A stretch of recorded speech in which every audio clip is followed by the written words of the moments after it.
어째 오늘은 술을 안 마시을꼬? 와, 오늘도 술 마시으면 좋겠나? 그게 어찌 좋겠노? 사람 꼬리가. 니는 꼭 공부해서 성공하는 기다. 에휴, 공부란 글씨 때가 있는 법 아닌가 배. 우리 막내도 부모만 내 같은 거 안 만났어도 그 나이에 공장일이 다 먹고, 아이고, 내가 죽어야지. 죽어서라도 자식 공부시켜야 할 낀데 말다. 어찌 사는 꼴이 이렇노? 제발 아버지를 잡아가 주십시오. 저의 아버지는 이미 내 아버지가 아닙니다. 니는 말다. 노동하지 말거라.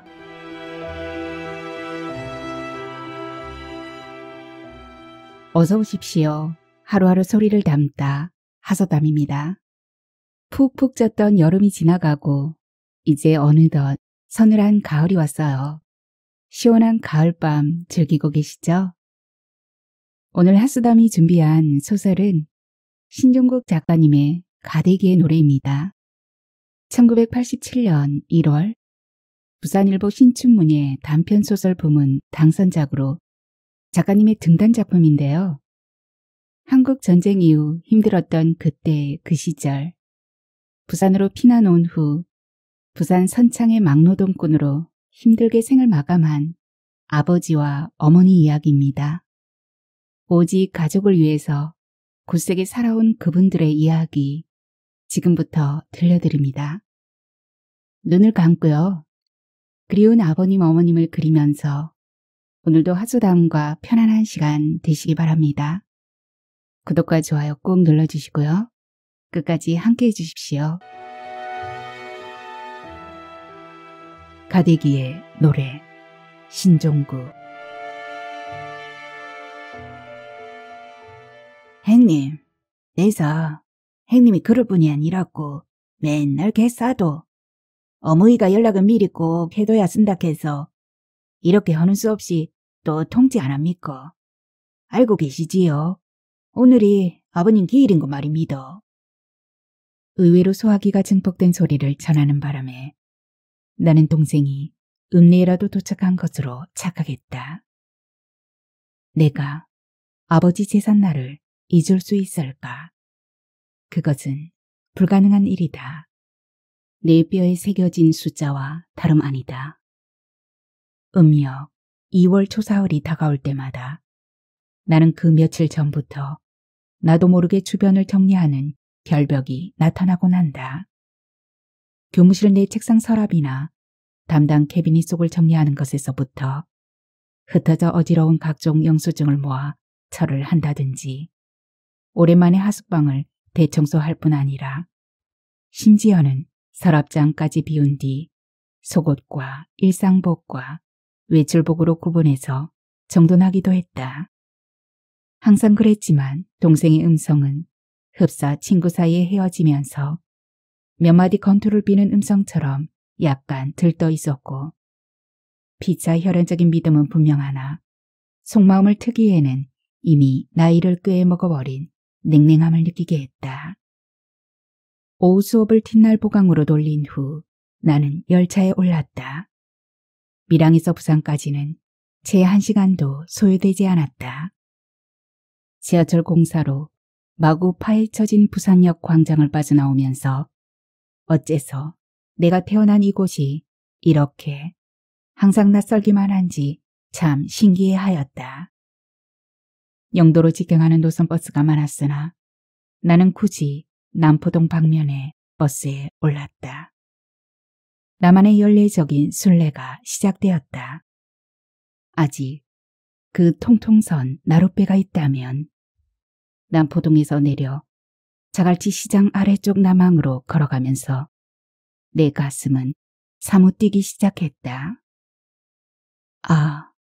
아직도 피난생활로 피폐한 사람들과 그들 허접한 하루살이 보퉁이를 실어 나르던 그 나룻배가 있다면 영도와 무채 자갈치, 충무동, 남부민동 사이의 남항에는 대개 고만고만한 어선들이 상당수 정박해 있었는데 물살에 따라 흔들리는 마스트의 움직임이 여러 종류의 십자가가 아지랑이 자욱한 수면 위에 묘지를 세우고 살아 움직이는 착각을 안겨주었다. 나룻배는 아직 운항 중이었다. 나는 부교를 건너 막 떠나려던 전마선 크기의 정도의 나룻배에 뛰어올랐다. 물살을 밀쳐내면서 배는 절반쯤 섬 미만을 회전시킨 후 방향을 영도 선창 쪽으로 잡아나갔다. 건너편 영도 해안이 부풀어 올랐다 내리면서 점점 확실한 풍경으로 접근해왔다. 섬이 다가올수록 나는 이상하게 그 섬 전체에서 나를 휩싸는 어떤 강렬한 음향을 느끼게 되었다. 나는 가슴이 크게 흔들리기 시작했고 천지 사방에서 나를 부르는 어떤 울림소리를 분명히 들었다. 나는 소름이 끼쳤다. 그러다가 나의 시야 속으로 거의 벌거벗은 채 어허이야 디야, 어허이야 디야 가대기 노래를 부르며 짐을 부리는 일단의 노무자들이 나타났는데 그들 주홍빛으로 달궈진 어깨 위로 대낮의 일광이 단조하게 내리쬐는 그 바래고 오래된 내 먼 기억의 잔상이 꿈결처럼 다가왔다. 아버지에 대한 잡다한 추억 중 가장 최초로 부각되는 장면은 20수년이 지난 오늘까지 이상하리만큼 동생과 관련된 초등학교 부분에서였다. 어느 누구도 그런 장면을 평생의 기억으로 새기지 않겠지만 아버지가 처음 학교에 왔던 날을 나는 잊을 수 없다. 그때 나는 초등학교 졸업반이었고 동생은 2학년 아래인 4학년생이었다. 가을 학기로 기억되는 것이 가을도 꽤 깊거나 아니면 이미 지난 뒤였을까. 학교 뒤마당 교내 급식소를 둘러싼 높은 은행나무들의 시리도록 노란 단풍들이 뇌리에 선명하다. 쉬는 시간이 끝나고 다음 수업을 위해 교실로 뛰어가던 나는 그 은행나무 밑에서 책가방을 옆구리에 낀 채 무심히 하늘을 올려다보던 동생을 발견했다. 동생은 버스를 지루하게 기다리고 있는 행인 표정이었다. 나는 순간 가슴이 철렁 내려앉았다. 아버지가 왔을지도 모른다. 그것은 무서운 직감이 되어 짜릿한 전류 상태로 나를 충전시켰다. 지난밤은 그야말로 악몽이었다. 새벽에 어머니의 눈자의 피부가 지푸르게 죽은 것을 나는 보았다. 그런 장면들을 뿌리치려고 모질게 마음을 단속할수록 오히려 등에서는 진땀이 내별 지경이었다. 니 와익하고 있는데 와악하노? 나는 동생 앞으로 완전히 다가서지는 않고 일정한 간격을 두어 흡사 어둠을 향하듯 불안하고도 성마른 초조한 음성으로 물었다. 동생은 흘낏 나를 바라보다가 추운 듯 예의 그 대수롭지 않은 듯한 몸짓으로 어깨를 치켜 올린 뒤 고무신발 코로 쿡쿡 땅바닥 흙을 2번 차 올렸다. 그리곤 칵 침을 돋우며 뱉은 뒤 다소 갈라지는 어른스러운 음성으로 이딴 문디 같은 핵교 내사 그만둘기라 그 말 아이가 하고 말했다. 그래서 니는 아예 가방까지 끼고 서 있는 기가 그래서 그런 기가. 나는 짐짓 사태를 알면서도 동생을 제압하듯 악을 썼다. 시작 종소리가 땅땅땅 하고 들려왔다. 당직 선생이 타종용 나무 망치를 쥔 채 창문 쪽으로 막 그 상체를 회수하는 중이었고 몇몇 선생님들이 교과서와 분필 등을 쥔 종종 걸음으로 교무실 계단을 내려오는 게 눈에 잡혔다. 시방 아버지가 내 담임선생을 만나고 있는 기라. 가면서 내보고 책가방을 챙기고 여기서 있으라 했다 아이가. 그래서 내 이카하고 있는 기다. 와. 동생은 이번엔 주먹으로 쿵쿵 은행나무의 그 실한 둥치를 2번 쥐어박았다. 예감은 적중했다.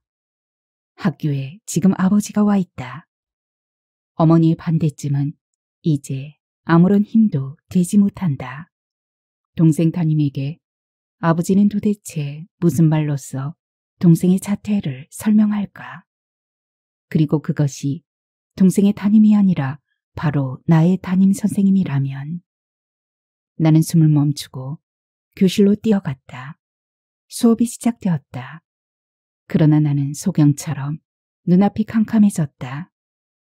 나는 몹시 목이 말랐고 방금 변소를 다녀왔음에도 불구하고 엄청나면서도 다급한 요의에 미칠 것만 같았다. 3층인 우리 반 교실에서 보니 동생은 난쟁이가 아닐까 싶을 만큼 키가 줄어들어 보였다. 조그만 꼬마 하나가 온통 노란 빛 조각이 가득한 은행나무가지 사이에 오똑하니 쪼그려 앉은 모습으로 조감되었다. 동생은 한참을 혼자 있었다. 이윽고 교무실에서 아버지가 나왔다. 아버지는 가을 햇살이 부신 지 비틀댔다. 동생은 목을 묘하게 비튼 각도로 아버지 부근의 땅을 째려보는 듯했다. 아버지가 걸음을 돌려 성큼성큼 교문으로 내닫자 동생은 완연히 풀이 죽은 모습으로 그 뒤를 따라갔다.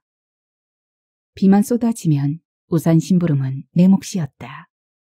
지금도 이해가 안 되는 일이지만 아버지는 아침엔 웬만한 비에도 우산을 쓰지 않는 그런 고집이 있어서 뿌리는 비를 개의치 않고 나서곤 했는데 퇴근 때에는 조금만 비가 뿌려도 꼭 우산을 찾았으며 만약 우산 심부름이 늦거나 잊혀진 날이면 도대체 이곳이 사람이 사는 집인가 할 만큼 온 식구는 아버지의 폭압에 시달려야 했다.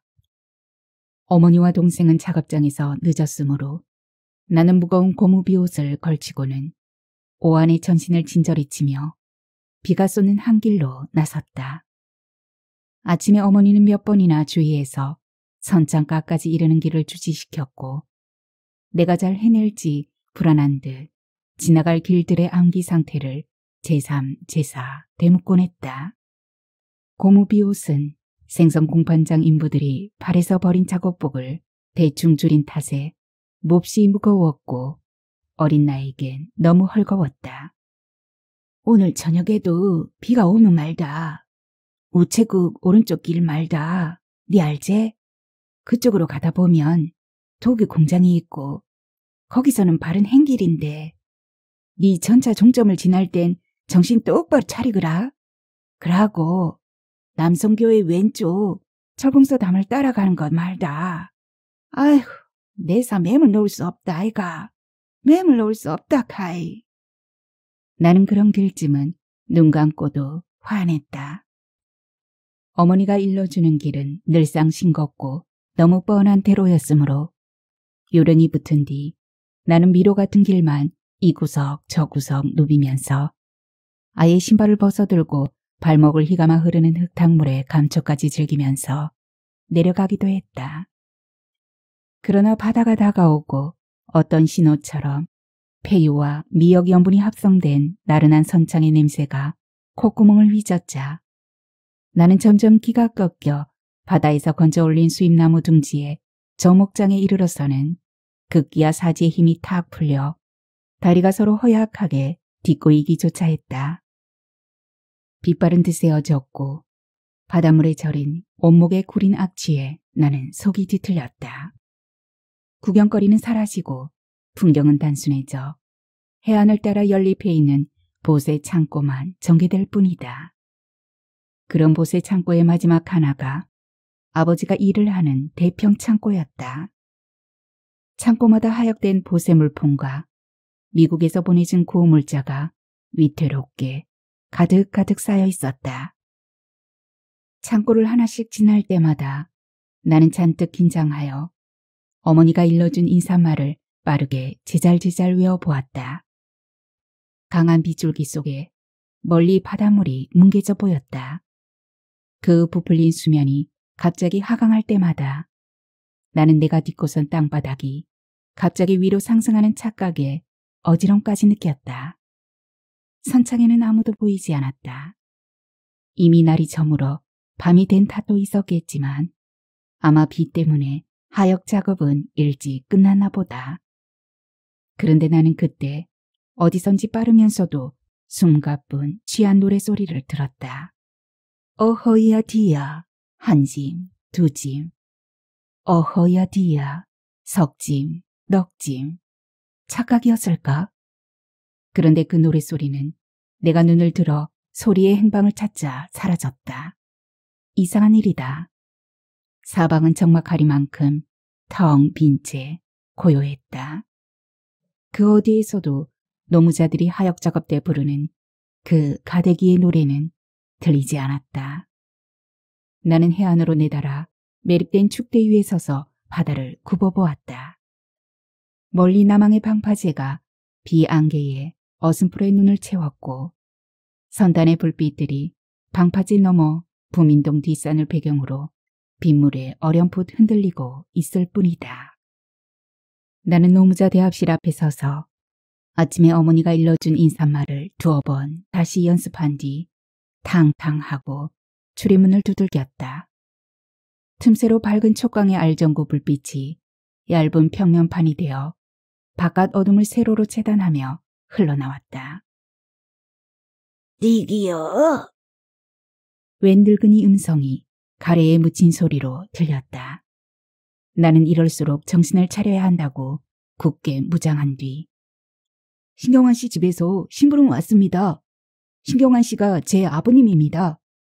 우산을 갖고 왔습니다. 전해주십시오. 꼭 부탁드립니다. 니기라? 다시 한번 해봐.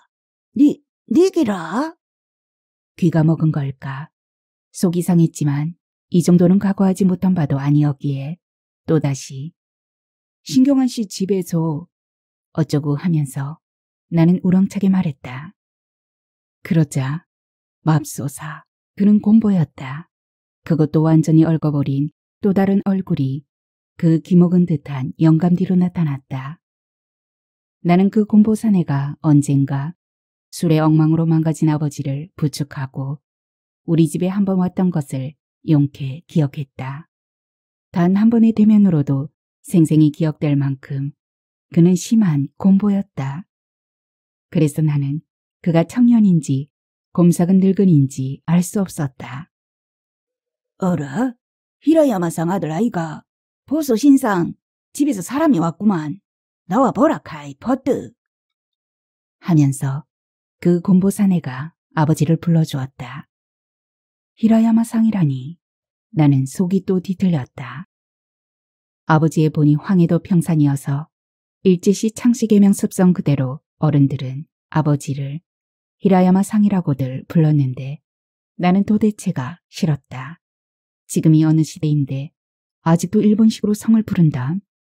나는 해방된 6.25도 휴전된 새나라 어린이답게 그런 무식한 공보를 인간 취급하지 않기로 즉각 다짐했다. 열린 문 사이로 노무자 대합실이 보였다. 한가운데의 난로엔 쇠 주전자물이 푸푸 날숨을 가쁘게 쉬고 있었다. 화투판인지 한쪽 구석으로 남자들이 죄다 모여 킬킬대면서 무언가를 나누고 맞추거나 했다. 아버지를 가까이 할 때마다 느껴지던 그 썩는 땀 냄새, 속이 뒤틀리는 깡소주 냄새, 도저히 참아낼 수 없는 야릇한 동물적인 채취가 왈칵 밀려왔고 그 방의 어두컴컴한 구석구석마다 공포와 야만스러운 폭력을 느꼈다. 그때 구석에서 아버지가 쓱 상체를 일으키며 나를 바라보았다. 나는 숨이 탁 멎었다. 아버지는 몹시 화가 난 얼굴로 마지못해 하며 다가왔다. 그리고는 냅다 우산을 뺏은 뒤 어째서 이 자식이 내 새끼란 말인가 하는 화난 얼굴로 나를 째려본 뒤 낮고 강하게 가보그라 퍼뜩 한 후 문을 쾅 하고 닫아버렸다. 아버지는 오늘도 공치 모양이었다. 나는 사태를 단숨에 파악했다. 가슴이 미어졌다. 나는 아버지에 대한 무서운 악몽에 시달렸다. 온몸이 땀에 젖어 꼼짝할 수 없었다. 게다가 나는 그 가대기의 노래를 비몽사몽 또다시 들었다. 거의 삿바에 가까운 소금만 걸친 벌거숭이 그대로 어깨와 어깨로 목도를 쥐고는 휘청휘청 짐을 나르며 부르는 그들 가대기의 노동요가 꿈과 현실 사이의 경계를 드나들면서 나를 쥐어뜯고 있었다. 나는 그들 햇살에 붉게 익어 빛빛으로 번쩍이는 육체와 단조의 그 스산한 노랫소리가 던져주는 죽음의 냄새를 떠올리고는 경악했다. 바로 상여가 나가는 소리였다. 그 경악은 내가 아버지의 노동 현장을 처음 목격했던 아주 어릴 때의 충격 그대로 한치의 가감 없이 되풀이 상기되곤 하였다. 아마 초등학교에 갓 입학했거나 아니면 그 직전이거나 했는데 우연히 동네 아이들과 어울려 해안 부두까지 놀러 나갔다가 아버지를 보았던 것이다. 아버지는 겨우 천 조각으로 치부를 가렸을 뿐인 벌거숭이였고 어허야 디야 노래를 부르며 짐을 나르는 너무나 낯설고 들짐승 같은 피부색을 지닌 막노동 사내였다. 쉽게 말해 도대체가 사람의 모습이 아니었다. 어른이란 학교 선생님처럼 생겨야 마땅했다. 나는 그날 아버지가 그런 무지막지한 막노동꾼인지는 꿈에도 상상하지 못했었다. 그때의 감정을 어떻게 표현할 수 있을까?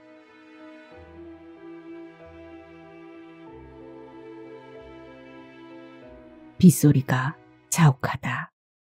비는 계속된 모양이다.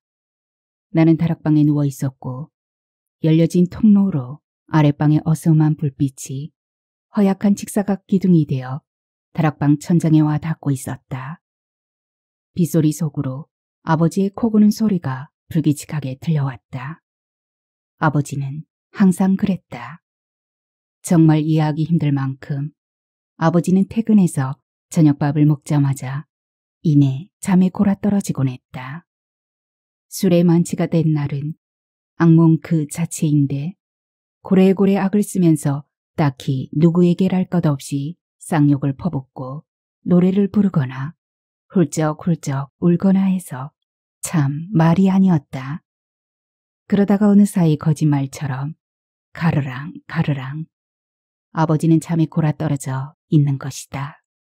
나는 오늘따라 아버지의 코고는 소리에 신경이 날카로워졌다. 코고는 소리가 뚝 그쳐 한동안 적막해지면 그 소리가 다시 터져나올 때까지 거의 숨이 막혀 파랗게 질릴 지경이었다. 그런 기다림 끝에 아버지의 숨길이 트이면 나는 사지의 맥이 탁 풀려 눈물이 눈꼬리로 번지기까지 했다. 아직 아버지는 죽어서는 안 된다. 나는 자리에서 일어나 살금살금 수직나무 사다리를 타고 방으로 내려갔다. 내려서자 무슨 기념처럼 낡은 벽시계가 힘겹게 밤 9시를 통과했다. 오늘 밤 어머니는 잔업까지 얻어걸친 모양이다. 나는 신발을 챙겨 신고 우산을 들고 바깥으로 나갔다. 동생도 일을 거의 마칠 시간이다. 나는 마을 뒤편 언덕길을 내려가기 시작했다. 길은 진흙탕이어서 몹시 질척였고 또 좁고 캄캄했다. 우리 동네는 한마디로 말해 망할 동네다. 내가 볼 때 인간은 단 한 사람도 없었다. 늑대, 곰탱이, 여우, 사마귀, 살모사, 쥐새끼, 살쾡이, 악어, 지렁이, 각종 세균류. 날이면 날마다 악다구니가 그칠 새 없었으며 웬 놈의 이사는 그리 잦은지 1년 12달 내내 좁은 골목길을 비집고 지나다니는 짐수레의 아우성에 환장할 지경이었다. 거의 모두가 우리 식구처럼 피난민들이었고 하나같이 인생이 하루 단위로 토막난 채 어찌할 바를 모르는 풍뎅이 같았다. 길 앞 도기회사에서 와그랑대며 돌아가는 거대한 돌맷돌이 눈에 들었고 그 너머 낮고 잔잔한 지붕들 사이로 전차가 푸른 정광을 튕기면서 종점 쪽으로 내닫는 게 보인다. 동생은 학교를 그만둔 이후로 중국인 속공장을 다녔다. 그 속공장은 우리 동네에서 한 20분쯤 걸렸다. 언덕을 돌아 산 허리를 깎은 공지에 가득 찬 미루나무 숲이 부근에 있어 그 나뭇잎들이 쏘아 하는 파도 소리를 내면서 집단적으로 흔들리는 것이 참 보기 좋았다. 중국인 속공장은 거대한 성체였다. 구멍이 동그랗게 수없이 뚫린 철판을 수백 개 잇대어 담장을 치고 있었고 공장의 검은 연기 탓으로 주변은 언제나 새까맣게 탄 먼지를 뒤집어 쓴 채였다. 그 입구 좌우로는 엄청난 양의 화강석과 점토가 산더미처럼 노천에 쌓여 있었다. 양질의 모래 역시 한쪽으로 산을 이루고 있어 우리들의 좋은 놀이터가 되곤 했었다. 그 화강석과 점토와 모래는 쇠를 녹이는 용광로에 들어가는 원료라고 짐짓 동생은 무슨 1급 비밀이라도 전하는 것처럼 신중히 말했었다. 그리고 그 모래에 목형으로 요초를 새긴 다음 벌겋게 액화된 샘물을 부어 일정한 형태의 주물을 굳혀 내기도 한다고 했다. 중국인 공장이 가까울수록 왁자하게 떠드는 소리와 산란하는 불빛이 눈에 시렸다. 하루 일을 마친 패거리들이 3355 텅 빈 도시락을 낀 채 공장 앞 주점 입구에서 밀치거나 당기거나 하고 있다. 철판 담장 구멍 사이로 공장 앞마당의 휘황한 백열등은 바깥 비안개를 향한 탐조등처럼 빛을 내리고 있다. 나는 그 등 구멍으로 동생을 찾았다. 세면대 정면으로 거대한 가마솥이 몇 개 걸려 있었는데 광범한 증기 속에서 몇몇 노무자들이 벌거벗은 몸들을 씻어내고 있었다. 벗은 어른들 사이로 동생 또래의 발가둥이들이 야생조류처럼 통통 뛰어다니다가 멈출 땐 원숭이 마냥 까불댔다. 나는 이상하게 또 속이 꼬였다. 녹슨 수증기 냄새, 무수한 입자로 떠오르는 색가루 먼지, 벌거벗은 노무자들의 야만적인 육체, 지나치게 거대한 시커먼 성기. 이런 류의 상종에 정나미가 떨어졌다. 나는 단숨에 미르나무 숲까지 다시 뛰어갔다. 쏴 하는 파도 소리가 머리 위에 가득했다. 비로소 가슴 속에까지 바람이 통하는 듯했다. 이 숲이, 이런 음향의 바람이 나무와 나무의 수많은 가지에서 흔들리는 황금빛 잎에 살랑이는 소리가 나는 좋았다. 누구? 행아제? 맨날 댕기는 길인데 뭐라 왔노? 내사 괜찮다 않카나? 언제 나왔는지 동생이 내 앞에 다가와 있었다. 나는 숲소리에 퍼뜩 깨어났다. 언제 니 때문에 왔나? 비도 오고 해서 마 와봤다 해가. 버뜩 가자. 나는 머쓱해서 우산을 동생 쪽으로 기울여 쥐고는 길을 되짚어 내려갔다. 동생이 곧 쟁걸음으로 따라왔다. 나란히 서게 되자 나는 동생과 간격을 두어야겠다는 조바심으로 발을 허늘리기까지 했다. 왜 그런지 참 알 수가 없다. 동생은 오늘따라 무척 피곤하게 보였다. 입술은 작고 야무지게 닫혀 있었고 두 눈은 무언가 생각에 잠긴 듯 고요했다. 그런 동생의 코 밑으로 아직은 솜털에 지나지 않은 그러나 사내임을 드러내는 잔잔한 수염이 자라고 있다. 동생은 일터로 나간 첫 며칠 동안 한밤중 이불 속에서 울곤 하였다. 그 울음은 그런데 도저히 아이의 울음이 아니었다. 평생을 두고 육신의 뼈마디에까지 감정을 새겨 넣을 어른의 울음이었다. 아버지는? 지나가듯이 그러나 강한 탄성을 느끼게 동생이 물었다. 걱정할 거 없다. 마 주무신다. 어째 오늘은 술을 안 마시을꼬? 내서 알다가도 모를 끼구마. 와, 오늘도 술 마시으면 좋겠나? 니는? 그게 어찌 좋겠노? 사람 거리가 극할 때가. 동생의 말이 높고 좁게 갈라졌다. 한밤중 현관 흔드는 소리에 일어나 문을 열자 어머니였다. 아버지는 주무시나? 오늘도 술 잡수셨다나? 나는 너무 졸려서 하품을 짓누르면서 걱정 말라는 투로 고개를 내저었다. 어머니는 굴뚝에서 막 기어나온 새 같았다. 최근에 얻은 일터가 아마 바닷가 저 탄장인가 보다. 그곳에는 먼 동해안의 항구로부터 치사용 석탄이 하역되었는데 그럴 때마다 보름 정도로 동네 아낙네들이 원탄 속에 포함된 갖가지 불필요한 암석과 이물질을 가려내는 선탄 작업에 임시 대량 고용되곤 하였다. 거대한 석탄의 산에 빽빽이 올라앉은 일개미들처럼 어머니는 도시락과 작업복 보따리를 부엌 선반에 올린 뒤 내가 그냥 머뭇대며 부엌에 서 있자 몸빼 차린 그대로 니사 공부만 열심히 하면 된다.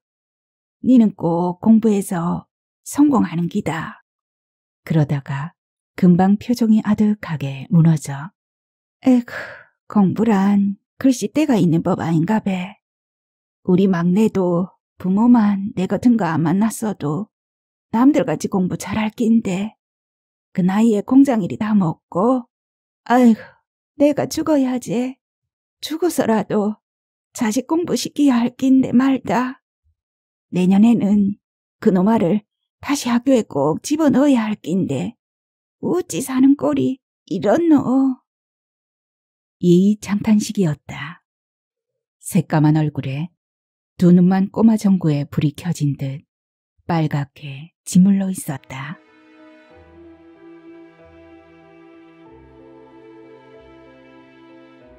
그의 겨울의 초조는 정말이지 어떻게 표현할 수 없다.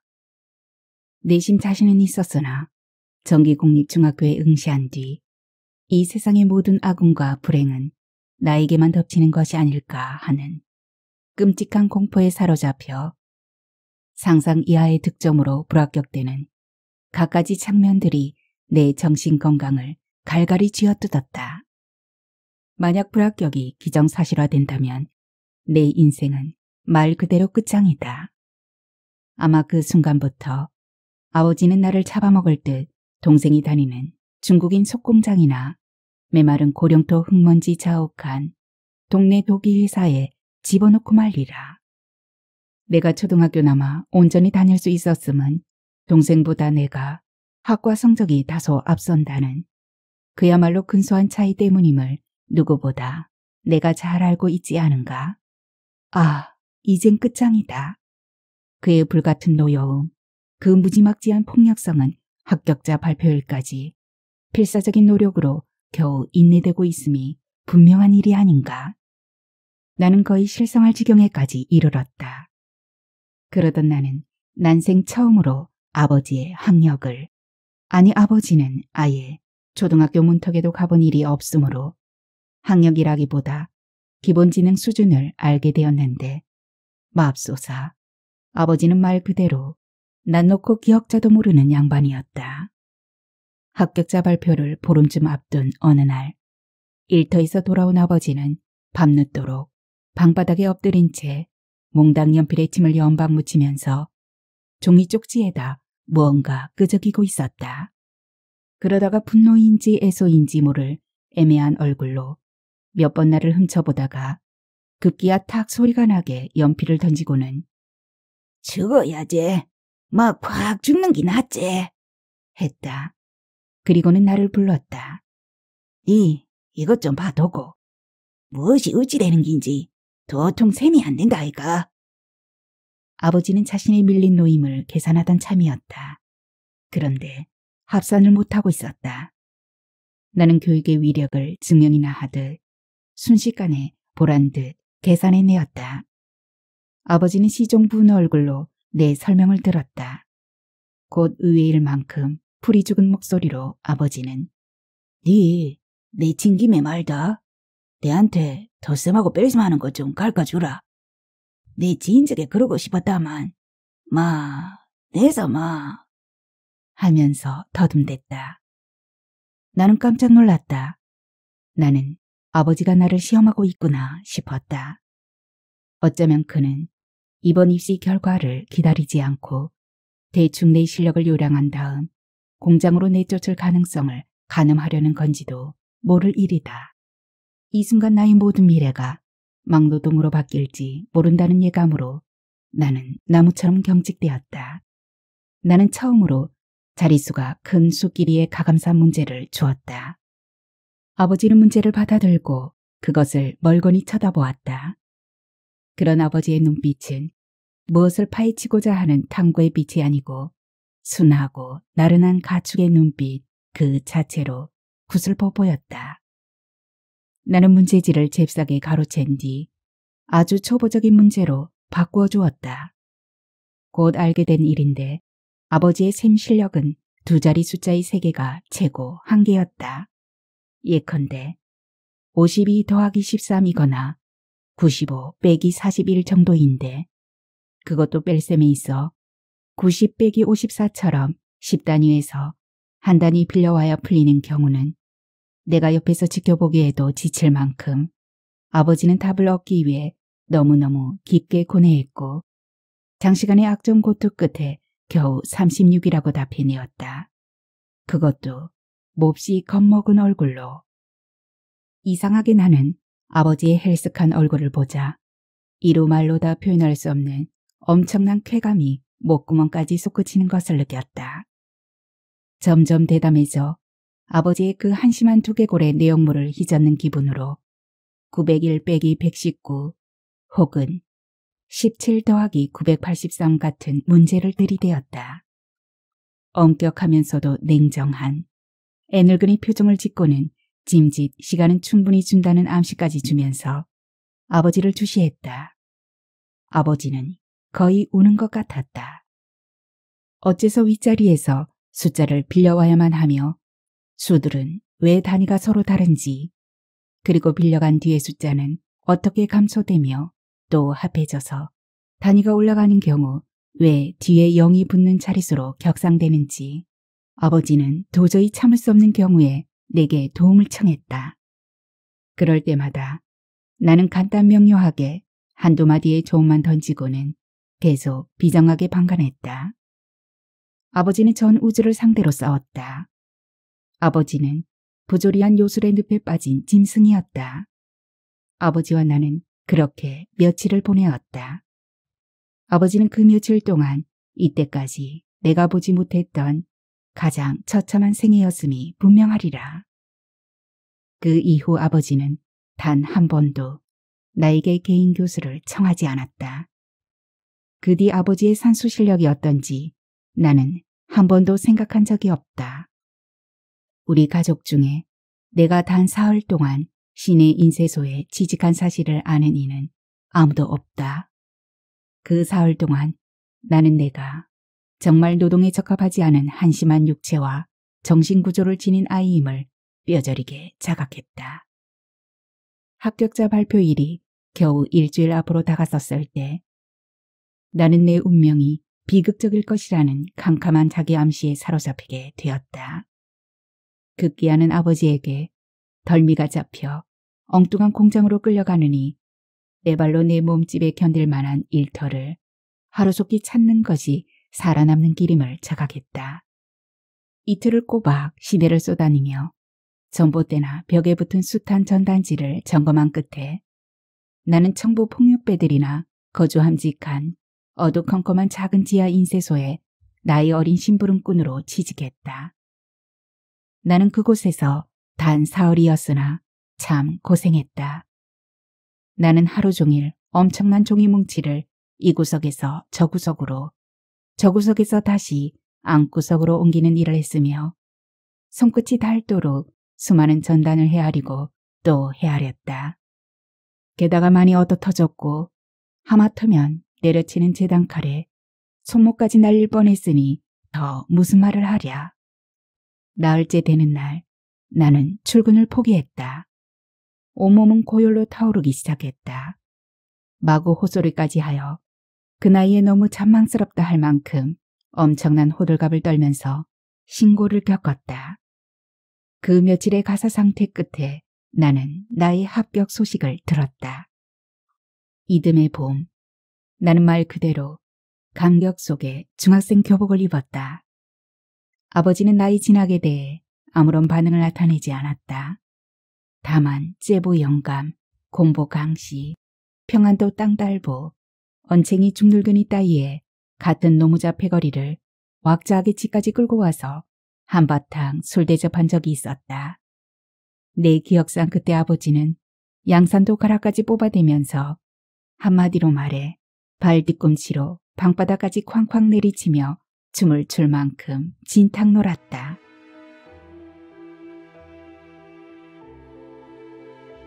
난생 처음 아버지에게 끌려 아버지 창고의 노사협의회라는 모임에 나간 적이 있다. 중학교에 입학해서 1년이 거의 다 된 겨울의 초입인 듯한데 나는 오늘날까지 아버지가 왜 어린 나를 데리고 그런 모임에 나갔는지 알 수 없다. 내가 학교에서 돌아오자 아버지는 너무 안 입고 아껴둔 결과 누렇게 유행이 형편없이 뒤떨어진 자신의 하나뿐인 양복 윗도리를 찾아냈다. 내가 이유는 알 수 없지만 무척 기분이 좋은 모양이었다. 하지만 집에 넥타이 따위가 있을 리 없다. 아버지는 양복 윗도리만 걸치고 나를 끌어 횡하니 선창가로 내달렸다. 대평 창고의 사원 강당에 들어서서야 나는 그날이 노사협의회 날임을 알았다. 강당 중앙벽에는 먹붓으로 대평 창고 노사협의회라고 쓰여진 모조지가 옆으로 길게 붙어 있었다. 다른 직사각형 전지는 세로였는데 협의회 순서가 잔뜩 멋부린 행서체로 씌어 있었다. 정말이지 아버지가 그 모임에 나를 왜 대동하고 나갔는지 지금도 알 수 없다. 노사협의회라는 말이 생경할 뿐 아니라 아무런 흥미조차 주지 않아서 나는 그 모임의 1시간가량이 너무 지루했다. 강당 중앙에는 발언대가 놓여 있었고 그 뒤로는 검정계통의 양복을 말쑥하니 빼입은 대머리 상태의 늙은이 7명이 등받이 의자에 앉아 있었는데 내가 보기엔 꼭 검은 양복을 입은 노승들 같았다. 작은 강당의 대부분 좌석은 사무복을 입은 사내들과 여직원으로 채워졌다. 아버지 패거리의 노무자들은 강당 좌우 뒤편에 한 줄씩 놓아둔 긴 나무 의자에 모여 엉거주춤 잠시 머무는 듯한 그러나 매우 진지하면서도 성의에 찬 황송한 얼굴로 회의에 참석하고 있었다. 나 역시 그들 사이에 끼인 어린 막노동꾼이 되었다. 그것이 너무 창피해서 나는 피부 전체가 따끔따끔했다. 협의에는 지루하기 짝이 없었다. 많은 안건이 사무복 차림에 사내들끼리 제한되고 처리되었으며 또 그들끼리 말소리가 높아지기도 했다. 느닷없는 갑작스러운 웃음도 그들 사이에서 터져나왔다. 그럴 때마다 아버지 패들은 한 박자씩 늦게 웅성대거나 웃어서 완전히 겉돌았다. 나는 더 이상 견딜 수 없어 여차하면 자리에서 일어나 달아나려고 내 곁에 아버지를 예의주시했다. 그런데 아버지의 표정이 심상치 않았다. 아버지는 이상하게 열에 들떠 보였고 무언가 몹시 초조하여 견디기 힘든 상태에서 용을 쓰고 있었다. 그때 사회를 맡은 서기가 예, 그러면 끝으로 우리 노무반 아저씨들의 건의사항도 한번 들어볼까 합니다. 어디 계십니까? 노무반장 신경환 씨 어디 계시죠? 아버지는 순간 시공을 벗어난 정지된 얼굴이 되었다. 모든 사람이 아버지를 쳐다보았다. 나는 깜짝 놀랐다. 어째서 아버지가 노무반장이란 말인가? 노무반장이란 무엇을 하는 사람이며 지위는 도대체 어느 정도일까? 아니 그가 정말 그것에 합당할 만한 사람이란 말인가? 나는 내 몸 전체가 강한 의문부호가 되어 아버지를 뚫어져라 올려다보았다. 이윽고 아버지가 일어섰다. 그러나 아버지는 발언대로 나가지 않았다. 그냥 그 자리에 선 채 몇 번 헛기침으로 음성을 가다듬은 다음 의외로 높게 예, 고맙습니다. 우리 노무반에서는 별다른 건의사항은 없고 우리사 하루 벌어 하루 먹고 사는 행피님을 잘 생각하시갖고 지발 노인기산이 지때 되었으면 안 합니까? 정말 노무반 모두가 바라는 일입니다. 우리사 그거 빼면 더 바랄 게 없습니다. 네, 고맙습니다. 이상입니다. 한뒤 아버지는 스스로 감동한 듯 모두를 천천히 굽어본 뒤 자리에 앉았다. 그리고 가만히 내 손을 잡았다. 주변 노무반 영감들이 아버지의 어깨나 손, 허벅지 같은 것을 잡고 흔들면서 몹시 장하다는 눈길을 주었다. 나는 충격을 받았다. 나는 아버지의 발언이 너무 무지하여 세련되지 못할 뿐 아니라 구걸이라 요약했다. 투박하고 억센 경상도 사투리가 그때만큼 싫은 적도 없었다. 나는 새침해져서 아버지의 소나기에 잡힌 내 작은 손을 이리저리 요동쳐 빼내었다. 나는 거의 2시간이 지나서야 해방되었다. 그날 밤 늦게 아버지는 술이 진탕이 되어 온 동네를 뒤흔들며 나타났다. 나는 차라리 악마에게조차 서원을 올리고 싶었다. 제발 아버지를 잡아가 주십시오. 저의 아버지는 이미 내 아버지가 아닙니다. 그 이듬해 아버지는 돌아가셨다. 담임을 통해서 나는 아버지의 사고 소식을 들었다. 창고에 쌓여있던 집채만한 수입 생고무 뭉치가 갑자기 무너졌고 그 아래에서 작업 중이던 아버지를 포함한 5명의 노무자가 사고를 당했다. 그 중에서도 아버지가 가장 치명적이었다. 사흘 만에 아버지는 병원에서 집으로 옮겨졌다. 집으로 돌아온 날 밤 바로 숨을 거두었다. 운명하기 직전 아버지는 기적처럼 단 몇 분간 의식이 살아났었다. 아버지는 허리가 완전히 부러졌었다. 척추가 내려앉아 갈비뼈가 어찌된 셈인지 양쪽 옆구리를 밀쳐올라 붕대를 둘러쳤지만 우산이 펼쳐지다 그만둔 모습과 흡사했다. 얼굴도 퉁퉁 부어올라 도저히 이목구비조차 구분하기 어려울 정도였다. 가만히 보니 얼굴뿐 아니라 붕대가 감겨지지 않은 두 발목과 발등조차 발효 효소에 부풀린 빵처럼 너무 심하게 부어 있었다. 그런 아버지를 내려다보면서 동생은 계집애처럼 홀짝대며 울먹였다. 나는 동생이 벨도 없는 물로 빠진 놈이라 생각했다. 내가 동생이라면 이 순간까지 아마 아버지를 용서하지 않을 텐데 말이다. 어머니는 완전히 넋이 달아나 있었다. 어머니는 며칠 사이 들짐승에게 뜯겼음직한 참혹한 몰골로 입술이 허옇고 두터운 껍질로 뒤덮였다. 처음 의식이 돌아온 수초간 아버지는 그냥 눈만 몇 번 껌뻑였을 뿐 말을 하지 못했다. 그러다가 그런 정전 상태가 자신이 봐도 이상한지 숨을 길게 몰아 푸 하고 피로 옮겼을 허파 바람을 뿜어내었다. 입술이 열리자 아버지는 새삼스레 고통스러워했다. 그 고통의 와중에서 아버지는 우리 새 모자를 발견했다. 내 온 전신의 신경조직이 수직으로 꼿꼿하게 일어섰다. 나는 처음으로 사람의 완전한 죽음을 마주한 것이다. 니는 노동하지 않고도 살겠지? 니는 말다. 노동하지 말거라. 그 쥐어짜듯 뒤틀린 몇 마디 말이 아버지가 말한 전부였다. 나는 오한으로 전신이 와들와들 떨렸다. 그 직후 아버지는 짐승의 울부짖는 듯한 소리를 토하면서 퉁겨오르듯 요동쳤고 우두둑 모든 뼈마디가 어긋나며 내려앉는 무시무시한 소리가 났다.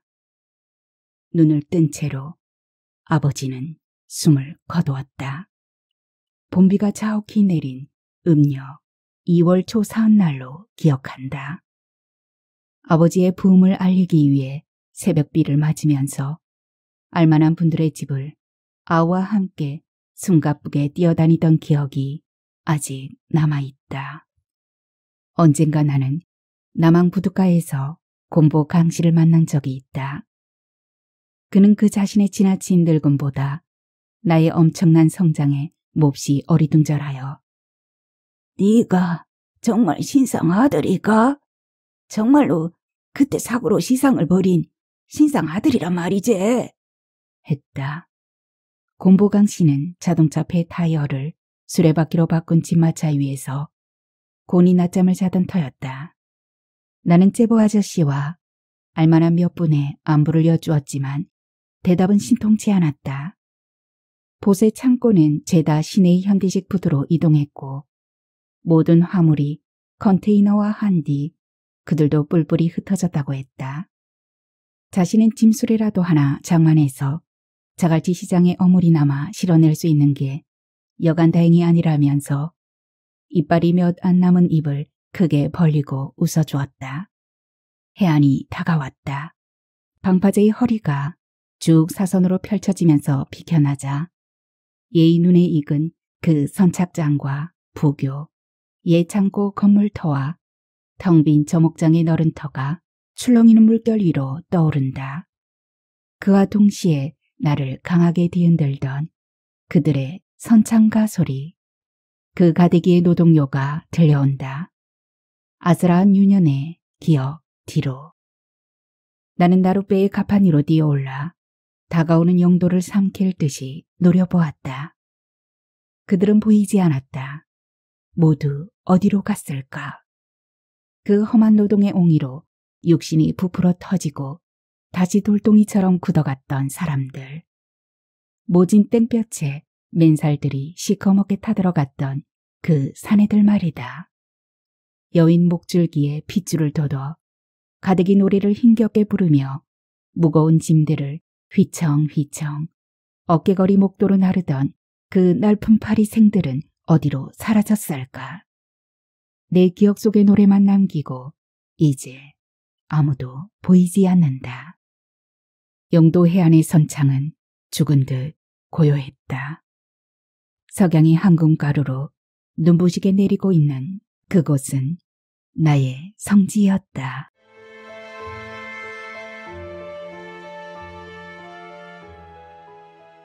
오늘의 소설 가대기의 노래는 여기까지입니다. 작가님께서 이런 메시지를 주셨습니다. 이 단편 소설은 한국 전쟁 직후 부산에까지 가족의 생존을 지키러 피난 내려온 아버지에 대한 헌사입니다. 배운 바 없어 부산 선창의 막노동꾼으로 힘들게 생을 마감한 아버지와 어머니를 온전히 기억하기 위해 또한 그 어린 자식들로서 함께 몸부림치며 헤쳐나온 작가 또래의 고달팠던 아이들을 위해 그 사무친 기억을 보듬기 위함이기도 합니다.